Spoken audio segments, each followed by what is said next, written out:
ये हालात देखिए, गंदगी और सिल्ट देखिए। यकीन मानिए, यहाँ से एक बड़े इलाके और उस इलाके की जनता को पीने के लिए पानी जाता है। अब फिल्टर के पास की भी तस्वीर देख लीजिए। ऐसी गंदगी तो शायद गटर के आसपास भी नजर नहीं आती, जैसी यहाँ पीने के पानी के पास है। हालात ऐसे हैं कि इस पानी को पीने वाले अगर इन तस्वीरों को देख लें तो पी ना पाए, और पी लें तो बीमार होने से भगवान भी ना रोक पाए। और ऐसा हो भी रहा है कि लोग इस गंदे पानी की चपेट में आकर बीमार हो रहे हैं। उल्टियां, दस्त जैसी बीमारियां लेकर अस्पताल में पड़े हैं, और इसकी वजह है ये गंदा पानी। हैरान करने वाली बात यह है कि यह मामला तब सामने आया जब बड़सर से बीजेपी विधायक इंद्रदत्त लखनपाल मौके पर पहुंचे और सारी तस्वीर देखी। लेकिन जरा सोचिए कि आज के दौर में जहां पीने के पानी की ऐसी व्यवस्था होगी, भला वहां क्या होगा। ये हालात हमीरपुर के बड़सर के सहेली भेबड़ पेयजल स्कीम के हैं, जहां गंदगी का आलम ऐसा पाया गया कि जैसे इसे लावारिश हालत में छोड़ा गया हो, जैसे इसे देखने वाला कोई हो ही नहीं। विधायक इंद्रदत्त लखनपाल ने मौके का हाल देखा तो हैरान रह गए, और उन्होंने विभाग की कार्यप्रणाली पर सवाल उठाते हुए कहा कि इससे तो सीधा सीधा बीमारियां फैलने का खतरा है। बताया जा रहा है कि इस पेयजल स्कीम से जिन गांवों में पानी जाता है, उन गांवों के कुछ लोग बीमार भी हो रहे हैं और उल्टी, दस्त जैसी बीमारियों से घिरे हुए हैं। तस्वीरों में आप आलम देख सकते हैं कि पेयजल स्कीम के आसपास किस तरह से गंदे पानी की नालियां हैं, और इन नालियों में कितना कचरा पड़ा है। खैर, क्या कहना है विधायक का वो सुनिए और इन तस्वीरों को देखिए। बड़े दिनों से भेबड़ और सहेली के ग्रामीणों की एक शिकायत थी कि हमारे यहाँ पर पानी जो है स्वच्छ नहीं आ रहा है। उसमें सवाल आ रहा है, लकड़ियाँ आ रही हैं और कीड़े मकोड़े आ रहे हैं। तो पिछले कल मैं वहाँ गया हुआ था किसी कार्यक्रम में, और उसके बाद मैं स्कीम के ऊपर गया।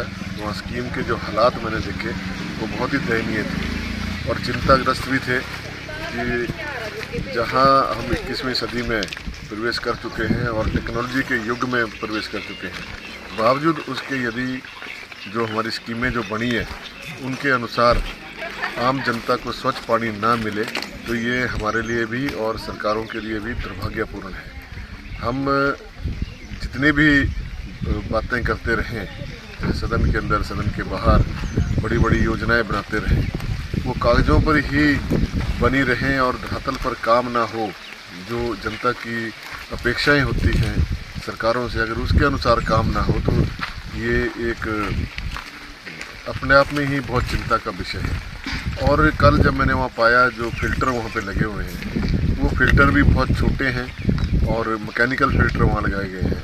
जब मैं वहाँ गया तो मैंने देखा जो वहाँ मोटर थी उसको खोल के रखा हुआ था, उसमें बहुत गंदगी थी।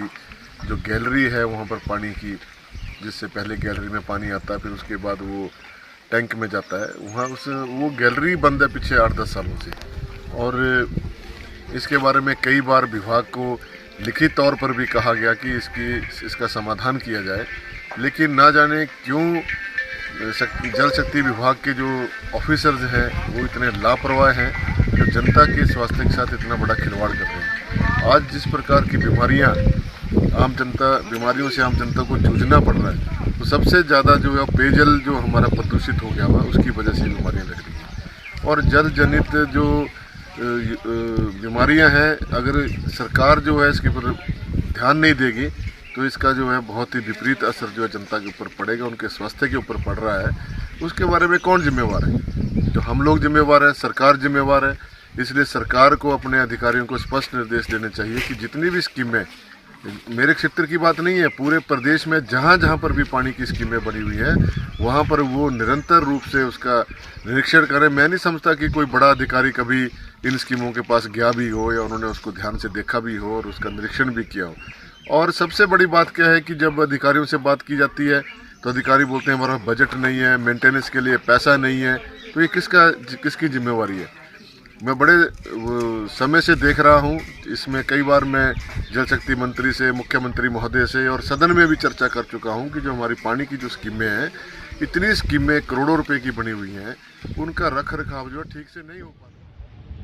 कल माननीय विधायक आर.डी. लखनपाल जी सहेली भेबड़ गाँव में आए हुए थे, तो वहाँ पर हमने लोगों की समस्या इनके सन्मुख रखी, और सबसे बड़ी समस्या जो थी वो पानी को लेकर के थी। वहाँ पर पूरे ग्रामीण इकट्ठे हुए थे और विधायक महोदय ने स्वयं जहाँ से पानी उठाया जाता है, जिस स्कीम के ऊपर से भेबड़ सहेली से पानी उठाया जाता था, वहाँ पर स्वयं विधायक महोदय गांव वालों के साथ गए और वहाँ पर जाकर के जो दुर्दशा देखी उसको देख करके स्वयं विधायक महोदय भी अचंभित रह गए और ग्रामीण से कहा कि तुम कैसे इस जल को पीते हो। तो ऐसी अव्यवस्था वहाँ पर फैली हुई थी, जिसको लेकर के उस दूषित पानी को जो लोग पी रहे हैं वहाँ पर तो एक बहुत बड़ी बीमारी होने का जो है वो अंदेशा हो रहा है। तो विधायक महोदय ने भी प्रशासन से बात करी, प्रशासन ने जो है वो सही ढंग से उसका निवारण ना कर पाए और करना भी क्या है, एक्शन साहब वहाँ पर नहीं है, एसडीओ साहब वहाँ पर नहीं है। तो मैं सरकार से भी अपील करता हूँ और सब लोगों की तरफ से सरकार से अपील करता हूँ कि अतिशीघ्र जो है वो भेबड़ सहेली की उस स्कीम का निरीक्षण करवाया जाए और जो भी वहाँ पर कमियाँ पाई जाती हैं उनको तुरंत प्रभाव से ख़त्म किया जाए। धन्यवाद।